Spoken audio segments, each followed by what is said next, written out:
Our featured BBBGive.org accredited charity seal holders for this episode are First Nations Development Institute, Guide Dog Foundation and America's Vet Dogs, Hearing Health Foundation.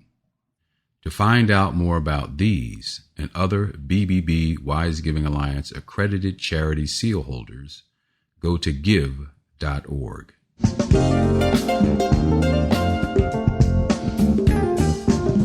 You're listening to the Heart of Giving podcast with Art Taylor, powered by BBBGive.org.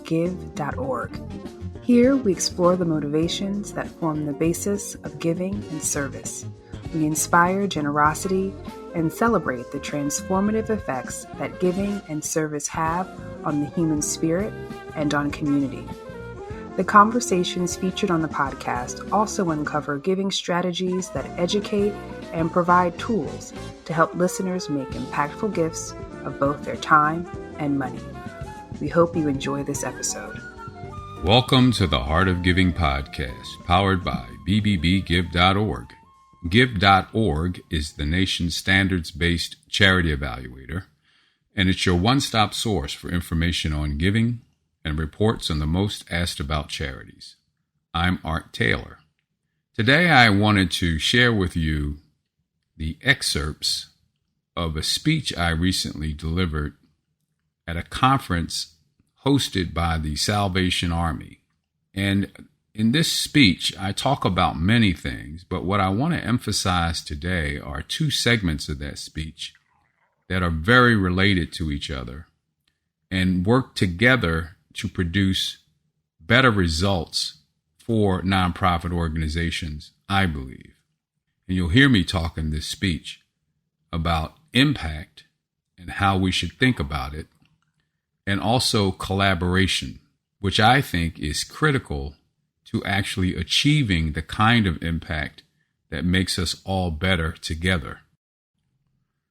Now, the excerpts of this speech are directed to both funders and donors, and not just institutional funders, individual funders as well, people who are giving their money to charities who are hoping that those organizations will be set up to do the best possible work to achieve their missions. But it's also directed toward organizations themselves. I want to give organizations some of my insights for what is required to achieve the best results. And clearly, in my view, working to collaborate to achieve innovation, which is necessary for also impact, and also being able to define impact in a way that produces the higher level results, is very important. Now, I have one favor to ask before we get into the excerpts of this speech, and that is that you subscribe to the show, which you can do on all major podcast platforms. Subscriptions are really important because they enable us to continue to bring important information about nonprofits and their leaders who have done amazing work to you to better get to know them and how to achieve impact yourself. So please do subscribe. And if you want to support the podcast, you can go to give.org and make a donation, and we will certainly put that to great use. Impact may be one of the most misunderstood words in the social sector. Everybody wants to achieve impact. In fact, we make things up to make it sound like we did. Oh, I went to a dinner last night. I got impact. You know, I walked in a march. Look how much impact we created with that march. I gave a donation. I'm having impact. We know that it helps. It helps us on the path to impact. But the impact that I'm talking about, better together, goes beyond some of the things that we can actually measure. We focus a lot on the things that we can measure because there's pressure on organizations, even the Salvation Army, to prove that we're accomplishing something. So we focus on things like inputs. How many people came to the program? Outputs. How many people finished the program? Outcomes. What happened when they actually completed the program? But to get to impact is perhaps further down the road. We may never even see the impact that we create. Inputs, outputs, and outcomes are just pebbles that we throw in the pond. The impact are the ripples that extend from that pond. We don't even know what happens to a person that we pick up off the streets, bring into our programs, help them get clean, put them to work. We don't know what happens to them later, and the families and the communities and even the country from some of these people because of what they are now able to do because we touch them. But we focus on the metrics. It's important to focus on the ripples because it's the ripples that will inform the inputs, the outputs, and the activities that we engage in the first place. Now, there's another problem with the metrics. I won't say problem, but it's a challenge. Sometimes we set up metrics to satisfy ourselves rather than focus on the objective. Let me give you an example, and Ken will recall this too. There's another great organization, there are a lot of great organizations, but another great organization is this one called the Marine Toys for Tots. I bet you've heard of it. The Marine Toys for Tots. So the Marine Toys for Tots was celebrating their 75th anniversary. And Yolanda and I were invited to this wonderful event to commemorate that 75th anniversary.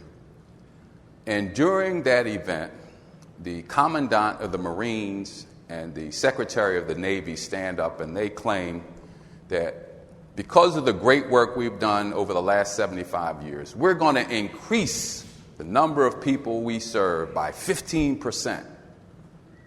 And I looked over at the CEO of the organization, Lieutenant General retired James Laster, and he looked terrified.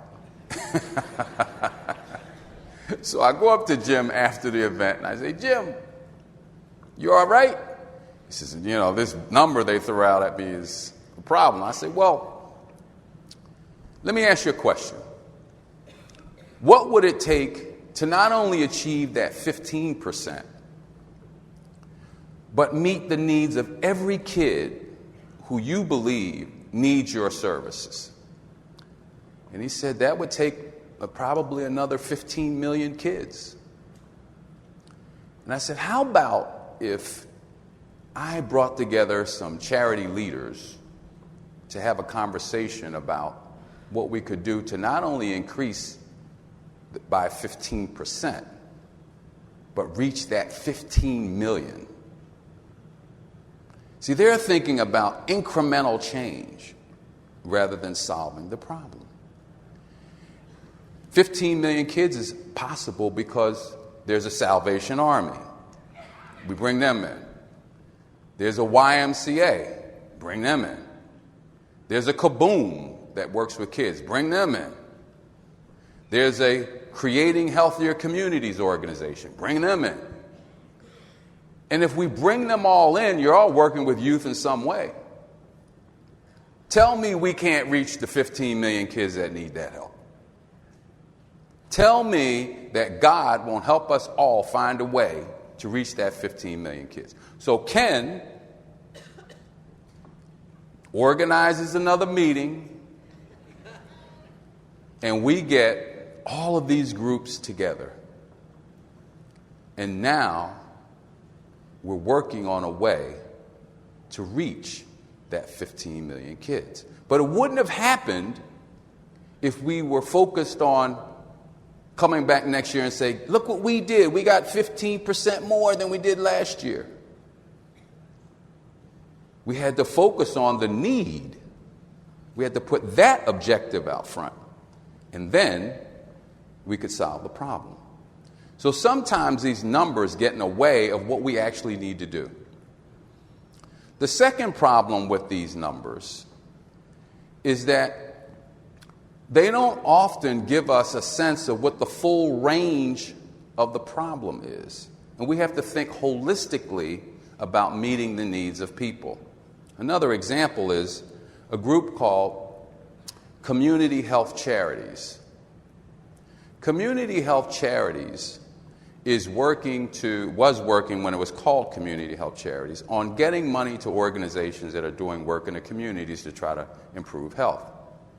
They realized, however, that there's this thing called social determinants of health, and that you really can't address a person's health and longevity by simply getting them medical care.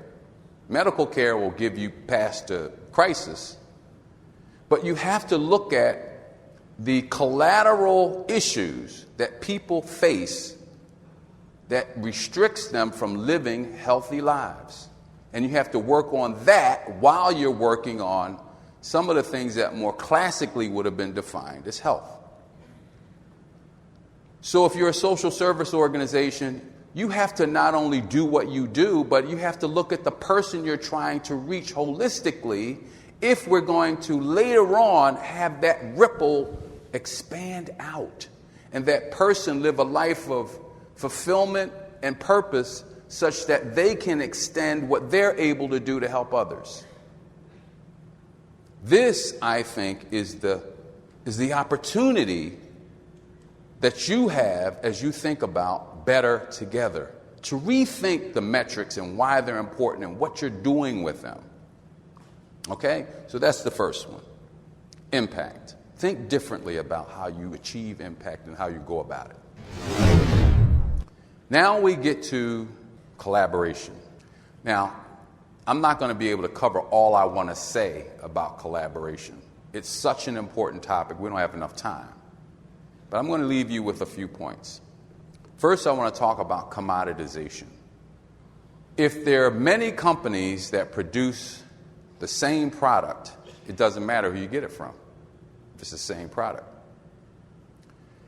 And what we're seeing is a world in which a company that has the best product in a marketplace has a very short period of time to lead in that market before its product is disrupted by another one.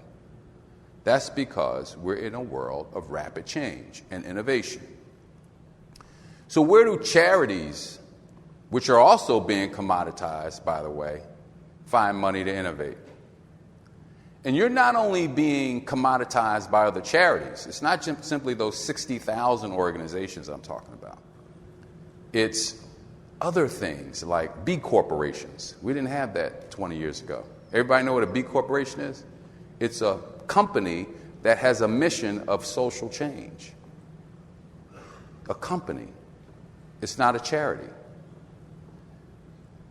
They're apps that coordinate charitable activity. There are even organizations that aren't companies that are doing social good. I heard there's one called the Awesome Foundation. Awesome Foundation isn't a charity. It's a group of college kids that got together and decided that they wanted to fund awesome. You could decide what awesome is. I think one example was they were funding something. Somebody said, we could safely set our hair on fire. They said, oh, we want to fund that. Awesome. So Awesome Foundation is spreading all over the world, not a charity. You can look it up. So we're competing with these new conventions that are creating social good. Even new ways of aggregating resources, right, for different things. Like we see these platforms that are out there, crowdfunding platforms that are gathering money to solve problems, independent of social good organizations. You're competing with that. So, what do? Well, charities have to find money to innovate. We don't spend time on innovation because we use our entire budgets just to make it through the year. And no matter how big an organization you are, you've already filled up all that money with stuff that you're currently doing. Nobody has time to think about the future. But we have to think about the future because the kind of impact we're seeking is long-term. It's not simply today. We want to be around to see what the results of those ripples are. So what do? Here's how we innovate. We look at our assets and ask ourselves, what are we doing that we could do better?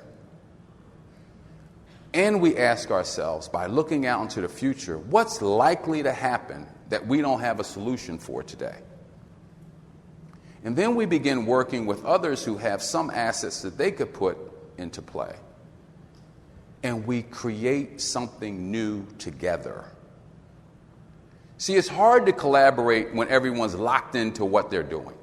If you're feeling good about your programs and services, you're not likely to share that with anybody, although you do. Great. But a lot of organizations won't share anything because they're too concerned about someone else stealing the idea and somebody else getting funded rather than them. And so what you have to do is focus on something that's not here yet, that no one has, and build it together. That's the time for collaboration. Build something that doesn't currently exist. Could I give you one great example? And this one really touched my heart. My mother was a battered woman. And so when I heard about this, it really got to me, got me thinking. There was this friend of mine who was on the board of an animal rescue organization called Red Rover. And I asked him what was happening at Red Rover that was interesting. He said, well, we found out through some data that 60% of battered women fail to leave their batterer because they're worried about a pet at home. Can you imagine that? 60% of women surveyed said they would not leave their batterer because they had a pet at home that they were concerned about. So he says, we at Red Rover, we immediately go to some battered women's shelters and we say, guess what? If you come across any women like that, we'll take the pets. So now these women can go and get help and not worry about the pets. What a great collaboration, right?